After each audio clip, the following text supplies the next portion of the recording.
Boker Tov, mais uma vez, Shalom, Shalom Aleichem, paz seja convosco.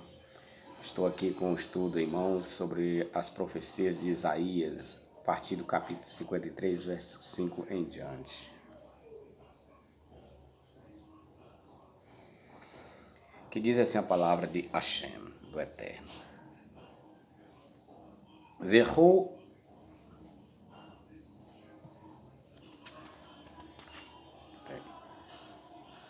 É isso mesmo.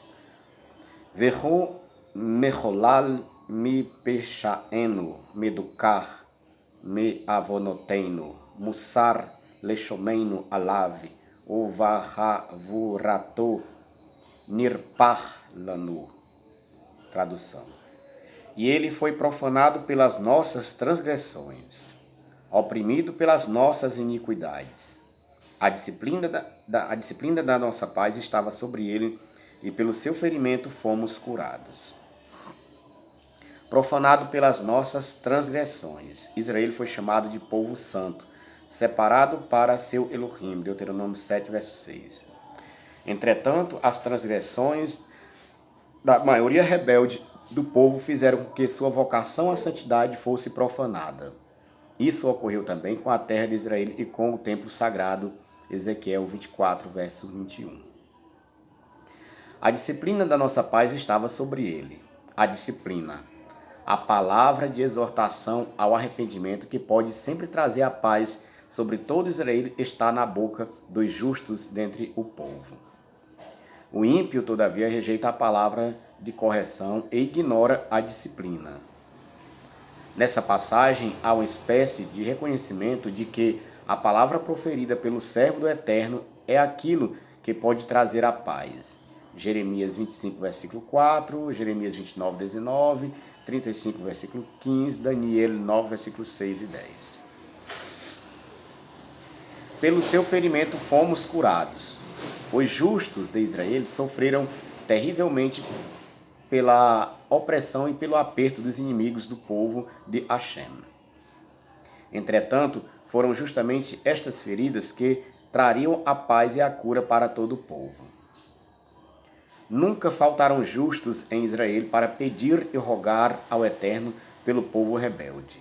Jeremias é um clássico exemplo. Estou quebrantado pela ferida da filha do meu povo. Ando de luto. O espanto apoderou-se de mim. Jeremias 8, verso 21. Portanto, lhes dirás esta palavra. Os meus olhos derramem lágrimas de noite e de dia e não cessem, porque a virgem filha do meu povo está gravemente ferida, de muito dolorosa chaga. Jeremias 14, verso 17. Refutação da posição cristã. Jesus, pelo que notamos, não foi profanado pelas transgressões de ninguém, senão pelas dele mesmo, pois blasfemava constantemente, querendo ser Deus e menosprezando o ser humano. Mateus 15, verso 26, 23, 33, João 5, verso 18. A disciplina da paz do povo judeu nunca esteve sobre Jesus, pois ele jamais pediu a Hashem por eles e nunca os defendeu diante dos seus inimigos, como fizeram os grandes profetas. Isso é uma grande verdade, viu? A disciplina que Jesus ensinava não serviu para nada, pois buscava fazer dos judeus suas vítimas, fazendo-os aceitar um ser humano, ele mesmo, como Deus, uma heresia imperdoável pela lei judaica. Ninguém foi curado pelos ferimentos infligidos a Jesus, uma vez que aqueles que o feriram, os gentios, sempre tiveram sua simpatia, ao contrário dos judeus, que eram supostamente seu povo. Suas condenações e críticas eram constantemente dirigidas aos judeus, nenhuma palavra de conforto ou de consolação. Vamos agora para Isaías 53, verso 6. Kulanu katson tainu, ish ledarko paninu, vadonai rifigia bo, et avon kulano. Tradução. Todos nós, como ovelhas, nos desgarramos, nos desviamos cada um pelo seu caminho, e o Eterno atingiu com o pecado de nós todos.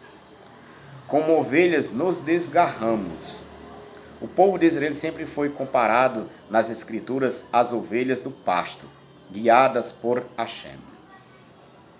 Entretanto, as ovelhas, o povo judeu, vez ou outra, se desgarrava devido ao descuido de seus pastores, líderes políticos e religiosos.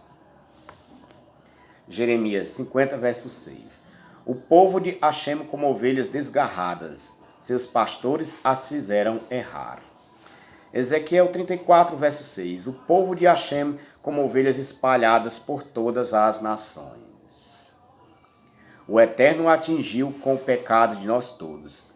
O pecado de toda a nação e também dos gentios atinge o servo do Eterno, ferindo-o e quebrantando-o. Jeremias 8, 21. Jeremias ferido pelo pecado de seu povo. Jeremias 15, 18. Dor perpétua e ferida incurável atinge o profeta. Refutação da posição cristã. Jesus, ao contrário de buscar as ovelhas desgarradas, tentou fazer com que as que já estavam congregadas se desgarrassem. Fez isso quando insistiu em ser reconhecido como Deus ou como parte da divindade. Fez isso também quando tentava desviar os judeus de sua Torá ancestral, voltando-se ao culto pagão dos deuses semi-humanos. Assim, o pecado de ninguém o atingiu, senão o dele mesmo, e teve o fim merecido em conformidade com suas más obras. Yeshayahu, Isaías 53, versículo 7. Nigaz vehu naané velo iftach piv Kassé la tevar yuval. O herachel lifnei gozezeira neelamá velo iftach piv. Tradução. Ele foi afligido, tiranizado e ainda assim não abriu sua boca. Como um cordeiro levado ao matadouro e como ovelha muda perante seus tosqueadores, ele não abriu sua boca. O remanescente justo de Israel sofreria os terrores do exílio, da deportação e a morte sem abrir sua boca. Tal como o cordeiro que vai para a morte ingenuamente, o servo sofre sem ter culpa alguma e sem entender bem por que tudo aquilo acontece. Isaías 42, verso 2. O servo não clama, não se exalta e nem se ouve sua voz nas praças e ruas. Terrilim, Salmo 44, 11. Entregues como ovelhas para o pasto. Terrilim 44, versículo 22. Salmos 44, 22. Entregues à morte como ovelhas para o matadouro. Isaías 50, versículo 6. A resignação do servo. Refutação da posição cristã. E quanto a Jesus? Será que ele não abriu sua boca diante de seus acusadores e na presença daqueles que o condenaram à morte? Quando o servo do sumo sacerdote lhe bate no rosto, ele, ao contrário do que pregava, não deu a outra face, mas reclamou do golpe. João 18, versículos 22 e 23. Em João 18, versículos 33 e 37, ele abre sua boca novamente para apresentar sua defesa diante de Pilatos e finalmente na cruz ele mais uma vez abre sua boca, desta vez para queixar-se do abandono que sofrera da parte do seu Deus. Mateus 23, 46.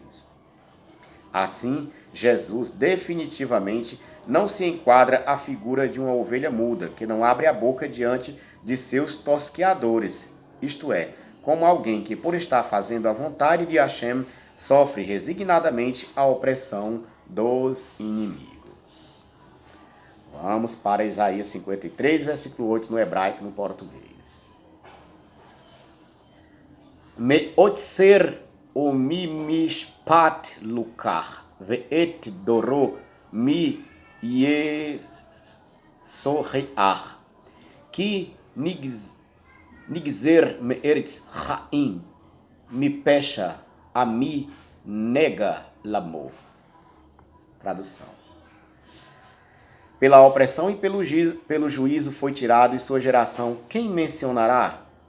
Pois ele foi cortado da terra dos viventes. Pela transgressão do meu povo houve ferimento para eles. Pela opressão e pelo juízo foi tirado. O servo do Eterno, os justos em Israel, foi tirado, tomado, levado pela opressão de seus inimigos e também pelo juízo divino.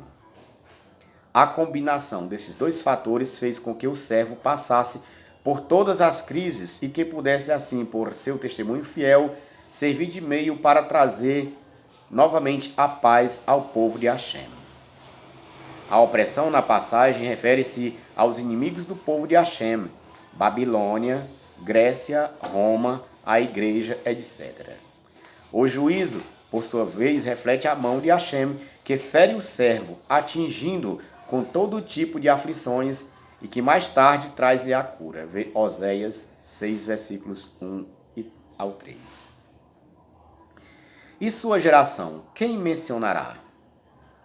A penúria pela qual o servo teria que passar chega a impressionar o profeta, levando-o a questionar se haveria alguém que pudesse fazer menção de sua posteridade.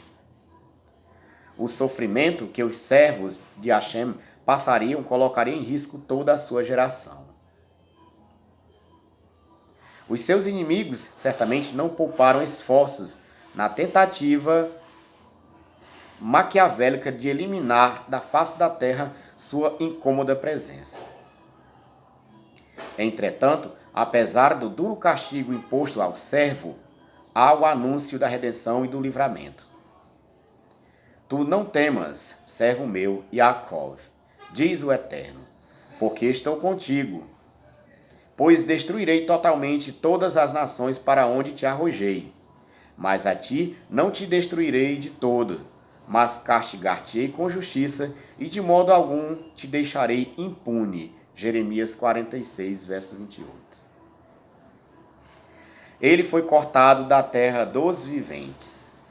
O termo cortado, como usado por Isaías, refere-se à morte e ao exílio por extensão. Ser cortado da terra dos viventes é o mesmo que ser morto ou desterrado, exilado de sua terra natal e da terra por excelência, a terra de Israel. O profeta Jeremias, como modelo do servo do Eterno, sentiu-se como o cordeiro levado ao matadouro, vítima daqueles inimigos que tensionavam eliminá-lo. Mas eu era como um manso cordeiro, que se leva à matança.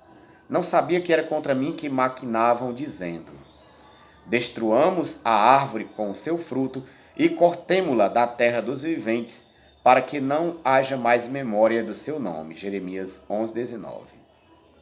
Assim sentia-se o servo do Eterno. Ezequiel 37, 11. Então me disse: filho do homem, estes ossos são toda a casa de Israel. Eis que eles dizem: os nossos ossos secaram-se e pereceu a nossa esperança. Estamos de todo cortados. Pela transgressão do meu povo houve ferimento para eles. O servo, de forma coletiva, foi atingido pela transgressão de todo o povo rebelde e recebeu a ferida e o quebrantamento sem embora merecê-lo. A tradução deste verso poderá surpreender aquele que não está familiarizado com o hebraico bíblico. Entretanto, a expressão encontrada no final do verso, para eles, traduz-se do termo lamor.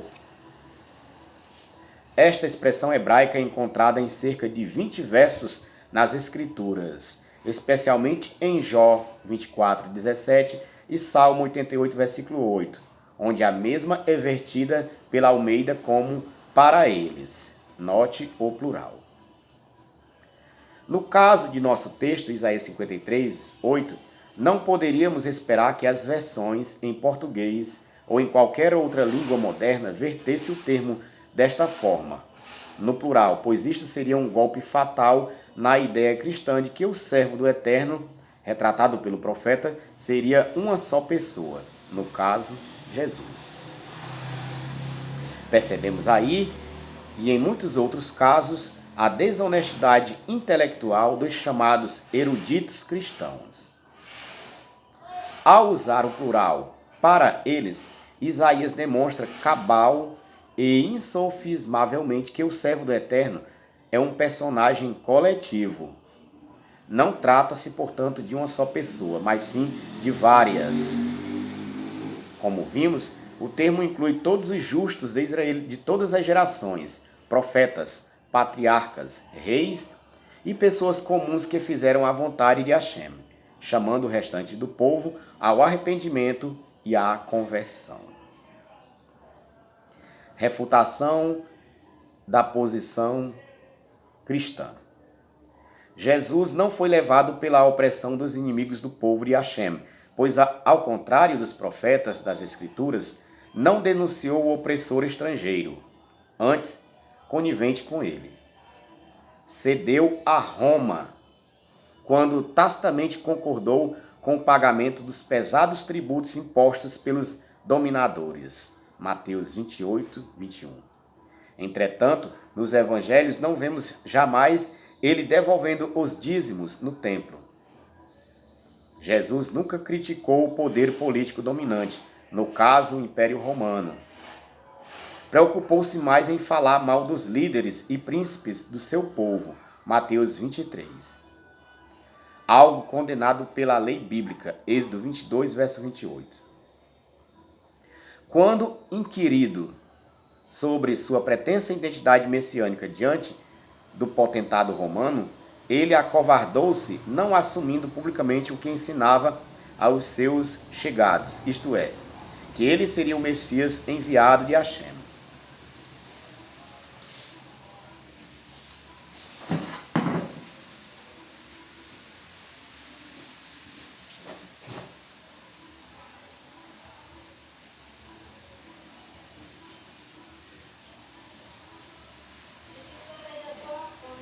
Toalha, olha.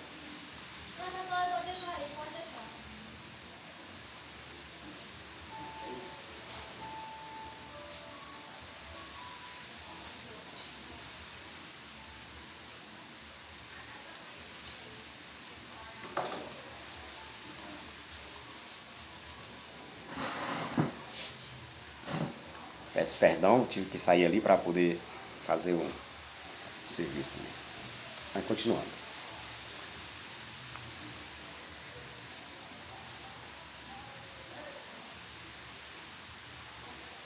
Quando inquirido sobre sua pretensa identidade messiânica diante do potentado romano, ele acovardou-se, não assumindo publicamente o que ensinava aos seus chegados, isto é, que ele seria o Messias enviado de Hashem.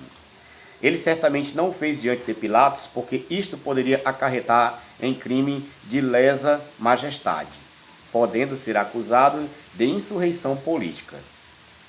Quanto a ser tirado pelo juízo divino, cristão algum concordaria com isso, pois evidenciaria que Jesus sofreu um castigo pelas mãos de Deus.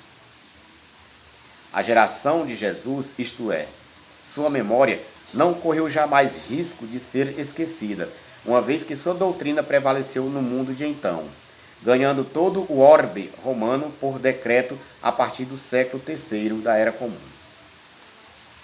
Logo, não é sobre ele que Isaías fala. Jesus morreu de forma prática por aqueles que o aceitam.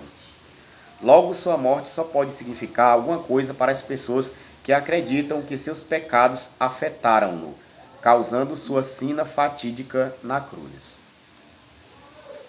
O profeta Isaías afirma: pela transgressão do meu povo foi ele atingido.